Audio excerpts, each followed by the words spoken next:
The most successful scientists can tell a great story. Science is messy and complicated and hard and human. Trying to bring some empathy into these scientific discussions. There are all sorts of psychological effects of narrative.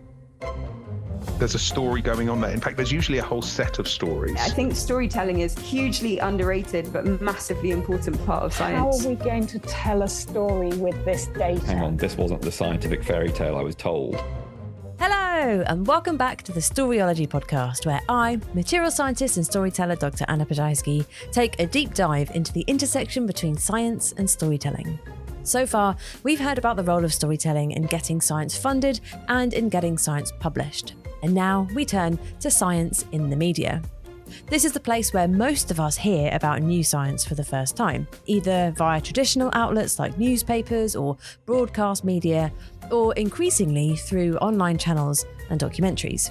And it's where a thick layer of storytelling gets laid onto the scientific evidence. In this section of the podcast, I want to investigate the extent to which storytelling in the media affects our consumption of scientific evidence. In this episode, we'll hear about how this world works, and we'll hear from three new experts who work in the media industry. My name's Helen Pearson. I am a senior editor for Nature, where I have edited and written journalism about science for probably over 20 years. And I also teach science writing at University College London on an MSc in science communication. And then in the rest of my time, I am a science writer myself, and I'm writing my second book. I'm Mark Greaves, and I'm a media relations manager at UCL. Hello, I'm Melanie Brown. I'm a science journalist, and I work for the BBC making science radio programmes. As well as researchers, Dr. Alex Baker and Dr. Jess Wade, whom you've heard from previously. Let's start off by finding out how science becomes news. Often, this process starts within universities with a university press officer like Mark. So there's huge amounts of research going on at UCL, and my job is partly to make sure the academics know about me and what I do. So if they've got something coming up, they'll send it to me. They'll send me a paper and maybe a line or two about summarising it for a layperson, or if they're just starting a project that's going to be really interesting to a wide range of people, then they'll get in touch with me with a summary of it. And then my job is to chat to them and turn it into a kind of news story. It's nearly always a news story that could be a press release, like issued to journalists, but also published on UCL's website. I guess it's sort of like the first draft of what the media will do. So you write the story, and then the media will often use some of it, or and sometimes take a slightly different tack. But yes, it's the first step. After a press officer has produced a press release, they then hope it will catch the attention of a science journalist like Helen. I asked Helen to take me through the process of what happens next. Sure. I mean, there's quite an industry of journalists around the world who are specialised in science. Often we have either I have a background in science myself. I did some research, but other people have just trained in journalism and come into it because they're interested.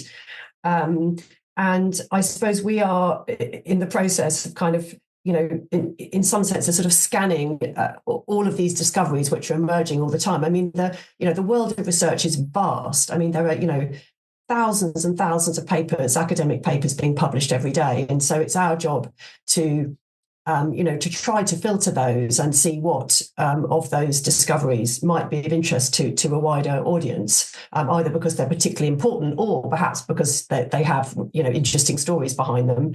And then what we do is this will be based on multiple things. It might be just because of events in the world, or it might be because we know there are particular papers coming out. And then we'll go and interview scientists who've done those, made those discoveries, and we'll interview other scientists to say, is this work credible? And then we'll write them up into stories. So I suppose that, in a nutshell, is what happens. And sometimes, of course, those aren't discovery stories. Sometimes those are controversy stories, which become more interesting because the results are actually controversial, or maybe they're not very good. So science, the other really, I suppose the kind of perhaps the naive view of science journalism is that we just sort of are cheerleaders for science. We write about all these really cool discoveries. But what certainly in my team at Nature and many other, good science journalists are also holding science to account. And I think that's becoming almost increasingly important as it becomes apparent that a lot of science hasn't been done as well as it could, or it doesn't hold up to replication. Or scientists have behaved badly in other ways. And so it's our job to also highlight that, those difficulties in science as well. So there's a filter of newsworthy science related to timeliness or to what extent it's deemed to be interesting or important to an audience.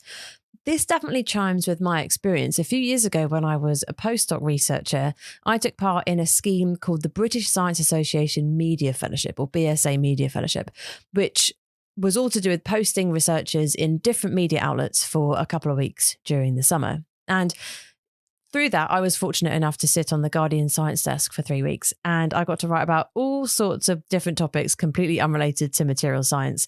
I did mind-controlled prosthetic arms, fossilized parrots, and on my last day, I wrote a piece which actually ended up on the front page on Saturday, which was quite cool, which was all about a study that found an association between a lower risk of dementia and a healthy social life in your 50s and 60s. And as part of that fellowship, I was also asked by the editor to search database of scientific papers that were about to be published in the next few days for looking for stories to write. And I was really surprised that some of the subjects that I suggested, related to material science and engineering, were much less likely to be approved by the editor than others. And this kind of skew, I guess, kind of surprised me, because I thought that all of the noteworthy science would be reported in the media, but that didn't seem to be the case. And Mark told me that that is absolutely a factor that comes into play in his work. He does, though, as the university press officer, try to give all topics a fair chance at getting covered in the media. Even though some subjects are much more media friendly than others, I feel like our team has a responsibility to try a bit harder for the areas that aren't going to be immediately not obvious news stories. So it's interesting, isn't it, that we disproportionately hear about some areas of scientific research over others because essentially they're deemed to be more newsworthy or more interesting to an audience. But even once a piece of research gets into the news, how it's written about is another layer of storytelling as well. I teach a short course in science writing to chemistry undergraduates every year. And in that course, we look at different news articles that are written by different news outlets about the same piece of scientific research that came out of their department a few years ago. The research itself is about self-cleaning surfaces. And we compare the emphasis that different outlets give to that science. So, for example, the Daily Mail massively emphasizes the everyday applications of the technology. Their headline is "Never clean your house again." Whereas an outlet like Chemistry World massively emphasizes the sort of commercial potential and applications. It's a lovely exercise in seeing the different editorial spin that comes out of different outlets, obviously catering to their very, very different audiences.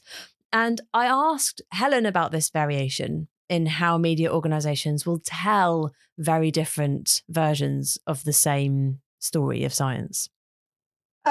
Yeah, I think they do vary. I mean, I am quite lucky working at Nature, which, if many people don't actually know that Nature is also a magazine for scientists as well as publishing peer-reviewed research. So sometimes I describe it a bit like The Economist for scientists. We've also got news and opinion and so forth. And so I am in quite a privileged position of working in a big team of journalists who write for working scientists and about the world of science. So we're very interested in these other kind of nuances around controversy and the lives of researchers. So I think that sometimes those points about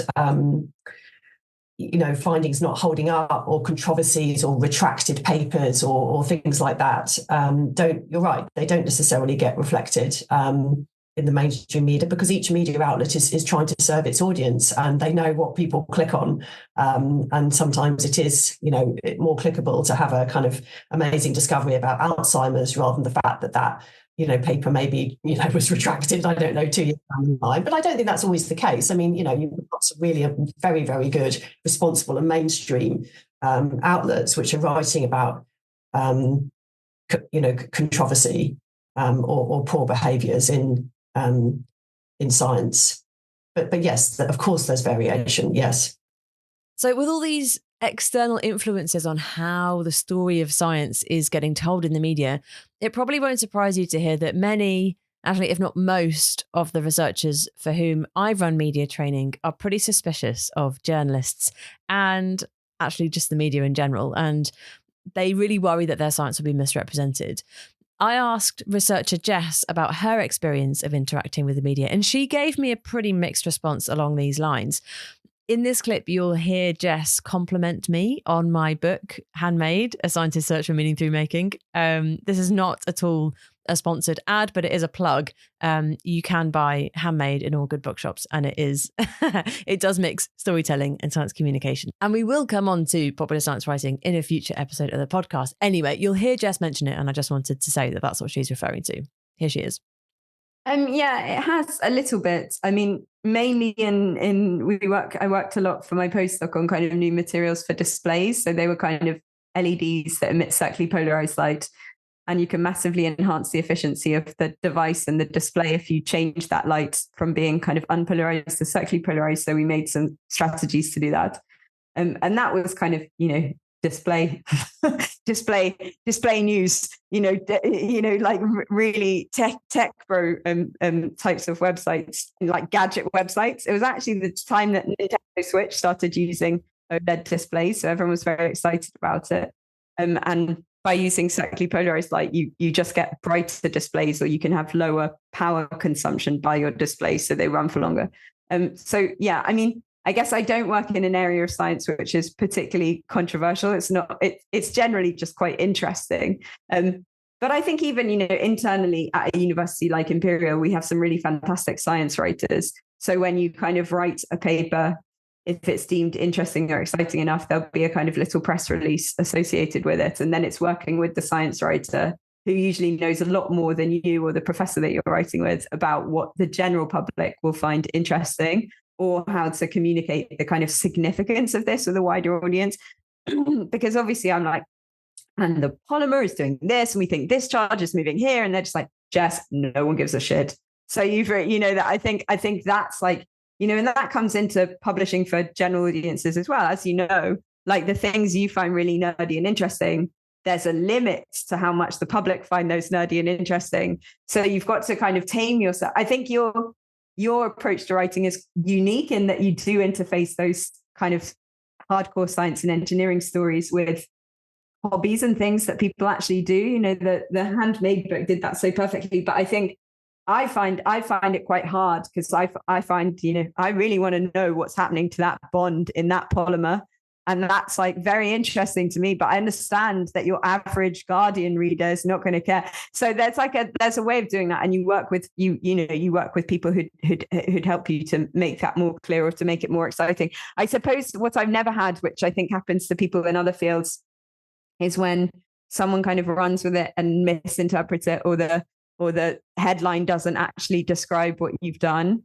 And then I think that's often because headlines, actually, I say this hasn't happened to me, but because I've done a lot of kind of advocacy-ish stuff of supporting of women scientists on the side, often there you have a conversation with a journalist, or you do an interview with someone, and then the headline really doesn't reflect what the conversation said, but it just reflects what will be clicked on.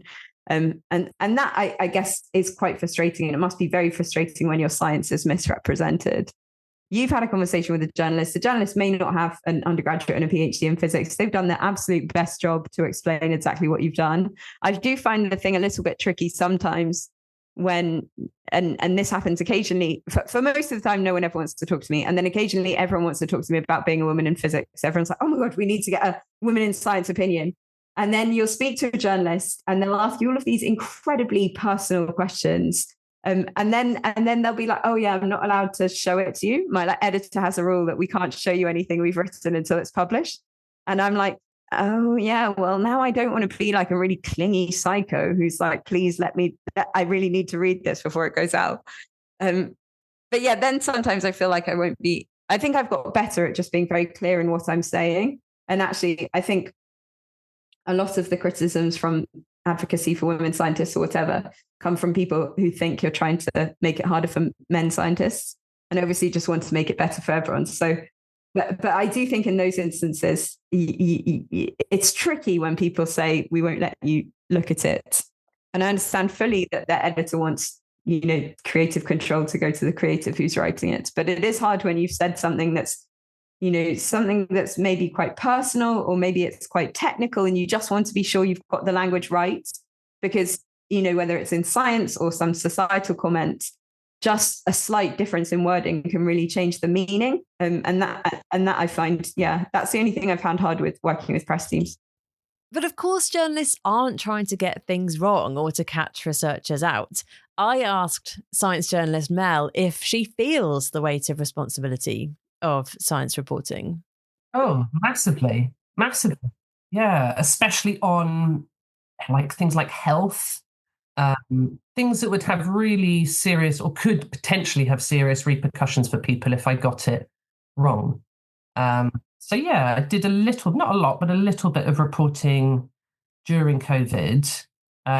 We were really getting the papers and having to interpret stuff for the first time. And the turnover was so fast, and the pressure to get it right is massive. And I absolutely felt that. And I really felt for my colleagues actually who were working on those health programs week after week after week, like the strain they were under because of the responsibility you feel genuinely to make sure you are giving people the correct, or as best as possible. There wasn't a correct bit of information in a sense, because it was all so new and we were all learning. But yeah, definitely, like working on a health program, I was way sort of much, I really felt the weight of that, definitely. Not to say I don't feel it in other subjects, but there's just the jeopardy is less in terms of how I report about what sound a raven might make. I don't think anyone's lives are going to be massively detrimentally impacted if I got that slightly wrong. I'm not aiming to get it slightly wrong. I always want to be accurate 100%, but I just wouldn't. It's just less of a worry, if you know what I mean. So it really is. It's very topic dependent, the level of anxiety, let's say. But yeah, you always want your science to be evidence-based, great science. That's just an obvious baseline for anyone reporting in the science field, I think. But yeah, I do worry. Morally, just what you're telling people, you want that to be right. But also, we are, as producers, you're sort of legally responsible to some extent for your content. So just also from a self-preservation point of view, I want to make sure that I'm doing things well, but that's your job, isn't it? And it would be, you may as well not bother being a journalist if you don't want to be being factually accurate and impartial in where I work. That is very much a big emphasis on that. So not to put your own opinion in there, make sure you're sort of representing the facts and providing the right balance. And of course, there are massive benefits to the researcher for having their research covered in the news. Here's Alex. So I do see that kind of media outlet as a key path to impact, and the public realizing that the research we do actually has impact. And I think that helps deal with lots of problems of disinformation, because it kind of demystifies what we do in academia and what we do in research. So I do see that not only as a path to impact, but as kind of a public good, in that if we sit in our kind of ivory towers and just do research, and then the public kind of look at the university and go, well, I drive past it every day, but I'm not sure what they do. Actually, we should probably be in the news and the BBC and things like that to make sure people realize what's actually going on, because otherwise people start coming up with all sorts of odd things that they think we're researching when really we're not. So I think there are two sides to that coin of, it's good for our impact, but also we have to tell the public what we're doing. So in this episode, then, we've heard that not all science is reported in the media. And even when it is covered, different news outlets will put their own story spin on it. And this is really important to bear in mind, I think, when we are hearing science reported in the news. Whose story is being told, from what perspective, to what sort of audience, and whose story is not being told. Next time, we'll dive further into this world and hear from our experts about some of the other big problems with what happens when science and story meet in the news media. This podcast is made in partnership with the UK Reproducibility Network, Sonic Screen Lab at University of the Arts London, and StoryArcs at Bath Spa University. StoryArcs is an Arts and Humanities Research Council funded programme. All of the opinions shared in this podcast are those of the individuals and don't necessarily represent those of their employers. I've been your host, Anna Pajajski, and if you want to read more about my work around science and story, head over to the Storyology website at storyology.co.uk. Thanks for listening, and see you next time.